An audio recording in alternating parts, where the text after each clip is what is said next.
In the frost-kissed valleys of Montana, where the wind howled like a forgotten ghost through the skeletal branches of pine trees, lived the Harlan family. The year was 1987, and the small town of Evergreen Hollow clung to the edge of survival, much like the snow that blanketed its rooftops. At the heart of this family were the identical triplets, Emma, Ella, and Evie. Born under a harvest moon 12 years prior, they shared not just the same freckled cheeks and chestnut curls, but a bond forged in the fires of hardship. Their mother, Lila Harlan, a widow since a mining accident claimed her husband 5 years ago, worked tirelessly at the local diner, scraping together pennies from tips that barely covered the rent on their ramshackle cabin. Christmas Eve approached like a thief in the night, silent and unrelenting. The triplets huddled together on a threadbare couch, their breaths visible in the chilly air of the living room. The fireplace, once a source of warmth, now stood cold and empty, its hearth devoid of logs because Lila couldn't afford to buy more wood. The kitchen cupboards echoed with emptiness, a half-loaf of stale bread, a jar of peanut butter with scrapings at the bottom, and a few wilted carrots from the neighbor's pity garden. Hunger gnawed at their bellies, a constant companion that had grown bolder with each passing day. Emma, the eldest by mere minutes, tried to distract her sisters with stories of Santa's sleigh, but her voice cracked under the weight of reality. "He'll come," she whispered, though doubt clouded her blue eyes. Ella, the dreamer, sketched imaginary feasts on scraps of paper, her pencil flying across the page to draw turkeys and pies that existed only in her mind. Evie, the quiet one, clutched a tattered doll, her small frame shivering not just from the cold, but from the fear that this Christmas would be marked by empty plates and hollow cheer. Lila returned home that evening, her apron stained and her face etched with exhaustion. She carried a small bag from the diner, leftovers that the owner had begrudgingly allowed her to take. "It's not much," she said, her voice trembling as she unpacked a few slices of ham and some mashed potatoes gone cold. The triplets' eyes lit up momentarily, but the portions were meager, barely enough for one. They divided it carefully, each bite savored like a precious gift. As the sun dipped below the horizon, painting the sky in hues of crimson and gold, the family gathered around the table. No tree adorned their home, no lights twinkled in the windows. Instead, they held hands and sang carols softly, their voices blending in perfect harmony, a testament to their unbreakable unity. But beneath the melody lurked despair. Lila fought back tears, remembering Christmases past when her husband would carve a roast and fill the house with laughter. Now, the triplets' thin faces mirrored her own worries. How long could they endure this hunger that clawed at their spirits? Miles away, on the sprawling acres of Blackridge Ranch, lived Elias Thorne. A man of 65, with a weathered face that told stories of battles won and lost, Elias was known throughout Evergreen Hollow as the reclusive rancher. His land stretched like a kingdom, dotted with cattle that grazed under the watchful eye of his hired hands. But Elias hadn't always been this way. Born into poverty himself, he had clawed his way up from nothing, building his empire on sheer will. His philosophy, etched into his soul like a brand, was simple yet profound: the man who destroys his weak self can never be destroyed by others. It was a mantra born from his youth, when he lost his parents to a brutal winter and faced starvation in an orphanage. He had shed his vulnerabilities like old skin, forging a resilience that turned him into a legend. Yet, for all his strength, Elias carried a hidden sorrow, a childless life, a wife long gone to illness, leaving him alone with his thoughts and his land. That Christmas Eve, as Elias sat by his roaring fire, a glass of whiskey in hand, he reflected on the years. His ranch thrived, but the town whispered of his isolation. He rarely mingled, preferring the company of his horses and the open sky. But fate, that capricious weaver, had other plans. Earlier that day, while riding the fences, he overheard two of his workers talking about the Harlan family. "Poor Lila," one said. "Those triplets of hers, identical as peas in a pod, ain't got nothing for Christmas. Hunger's hittin' 'em hard." The words struck Elias like a bolt, stirring memories of his own empty holidays. He stared into the flames, the quote echoing in his mind. Had he destroyed his weak self only to become untouchable, or had he built walls too high? For the first time in decades, a crack appeared in his armor. He rose, his boots thudding on the wooden floor, and made a decision that would alter lives forever. Back at the Harlan cabin, the night deepened. The triplets lay in their shared bed, bundled under quilts patched 100 times over. Whispers filled the darkness. Emma planning ways to help their mother, Ella dreaming of miracles, Evie praying silently for a sign. Lila watched over them, her heart aching.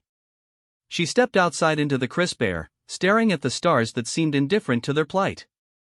Snow began to fall gently, blanketing the world in white, but it offered no comfort. Hunger wasn't just physical, it seeped into the soul, eroding hope. Little did they know, across the valley, Elias Thorne was saddling his horse, his mind set on a path that would bridge their worlds.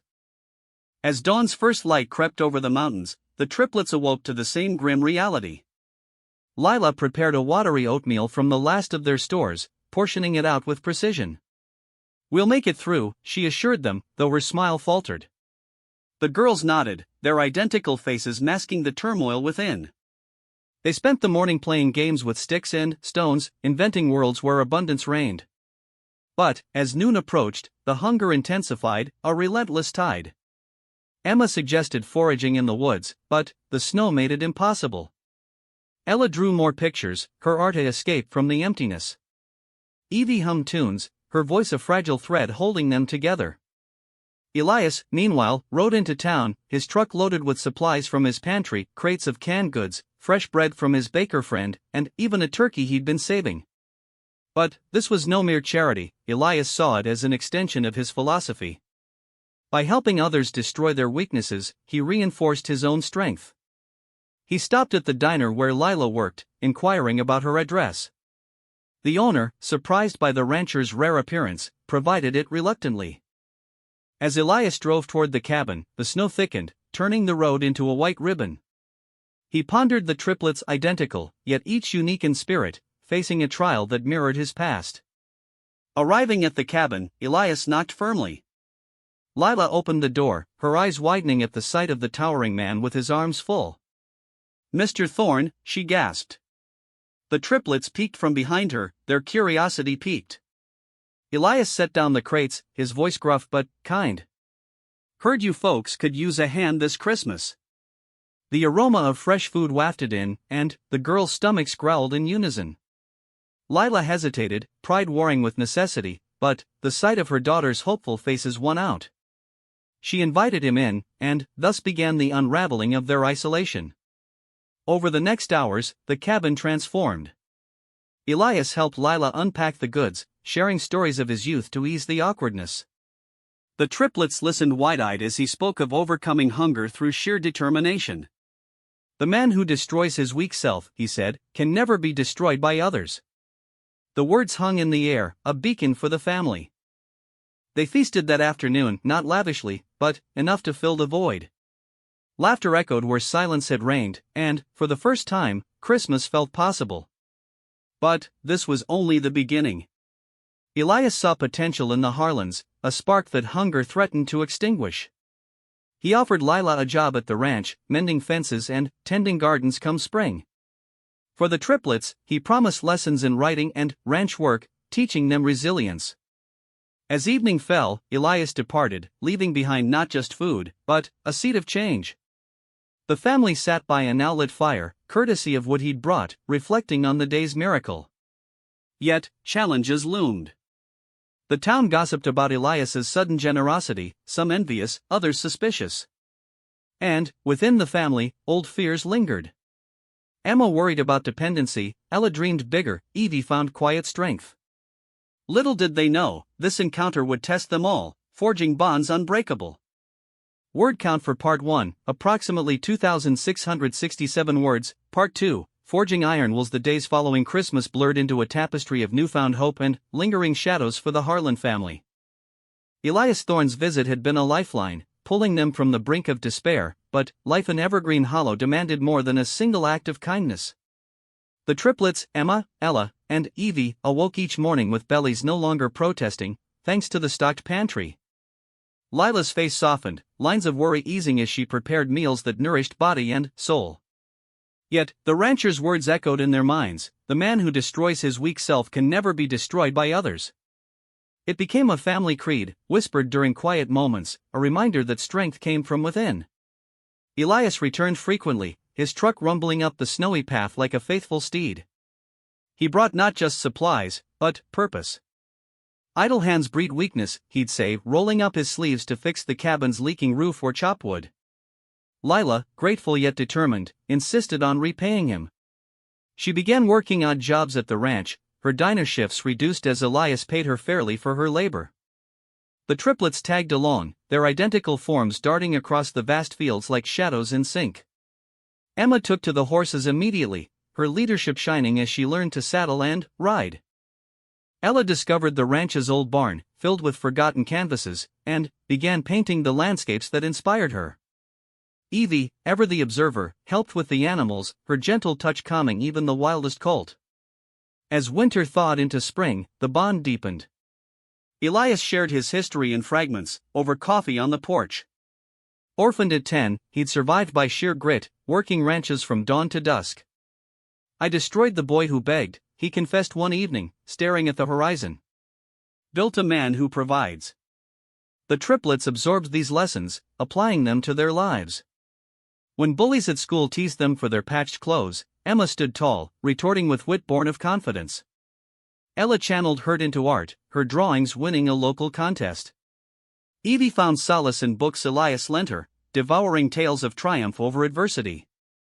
But trials persisted. A late frost devastated the town's crops, including the small garden Lila had planted.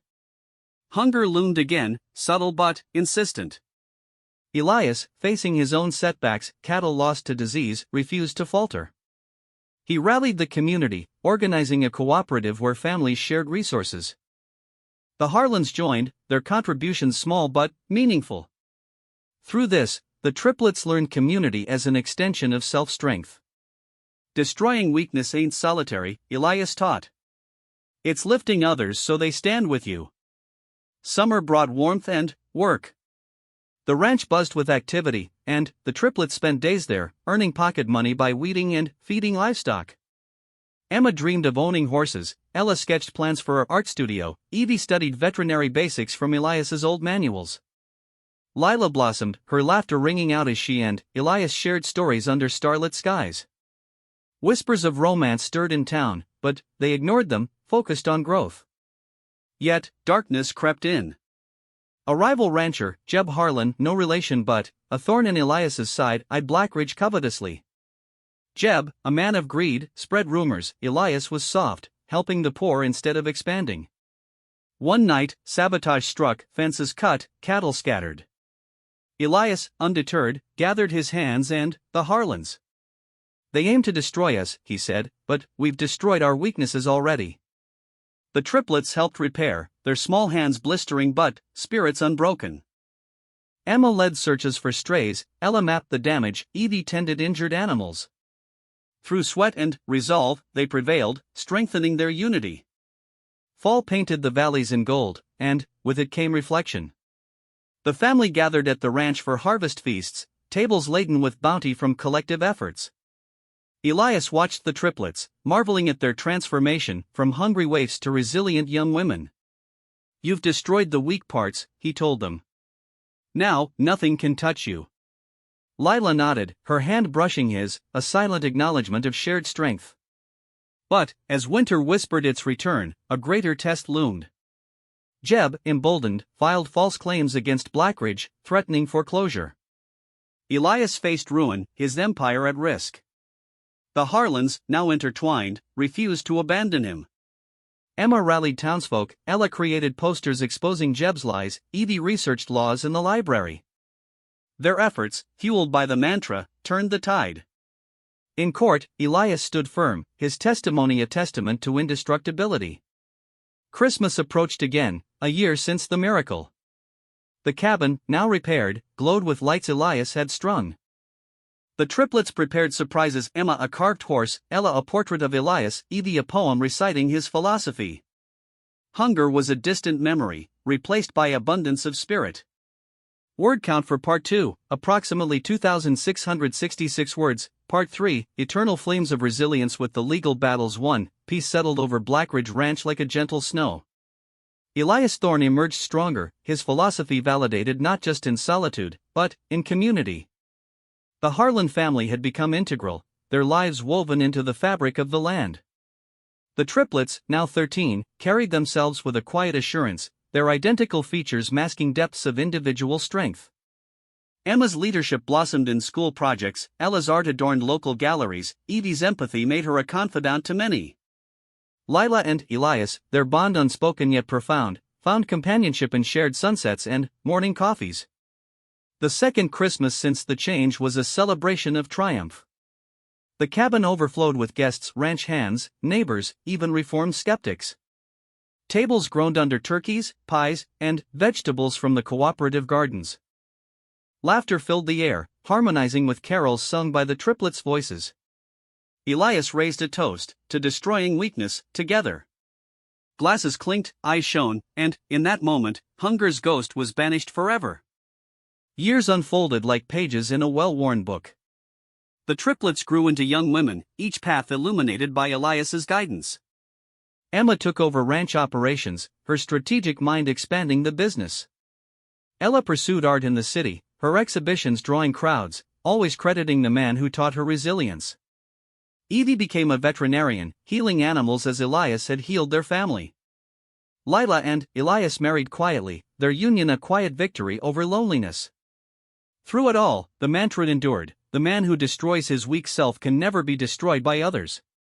It guided them through storms, economic downturns, personal losses, joys of births, and milestones. The triplets, though scattered by life, remained bonded, their identical roots grounding them. In later years, as Elias aged gracefully, he penned his memoirs, titling it after his creed. The book inspired countless, but none more than the Harlans. At his passing, under a Christmas sky, the family gathered, honoring the rancher who changed everything. His legacy lived on not in wealth, but in unbreakable spirits. The triplets, now mothers themselves, passed the story to their children, ensuring the cycle of strength continued. From hunger to abundance, weakness to invincibility, their tale became legend in Evergreen Hollow. And so, in the valleys where winds still howled, hope eternally burned. Word count for Part 3, approximately 2,667 words, total word count, approximately 8,000 words.